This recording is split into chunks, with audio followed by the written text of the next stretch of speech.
Pronto, signor Cossa? Signor Cossa, sì, sì, tutto ok? Perché che c'è? Che c'è? Che è successo? Che è successo, signor? Ah, già subito? No, ma no, niente.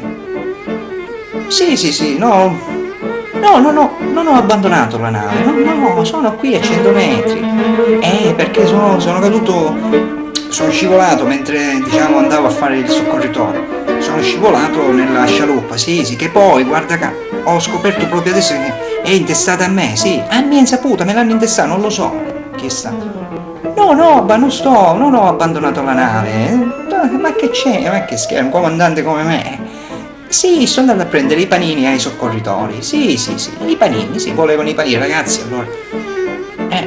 Comunque, è meglio che l'hanno vietato questo inclino, eh? Inclino. Ah, inchino. Ah, io avevo capito l'inclino. E infatti la nave è inclinata. Dottor Cosa, non si preoccupi, ora ci penso io. Babbo, ci penso io. Sì, sì, mi scusi per l'inclino, cose che capitano, cose che capitano. Bene, bene, va bene, buonasera dottor Cosa, buonasera.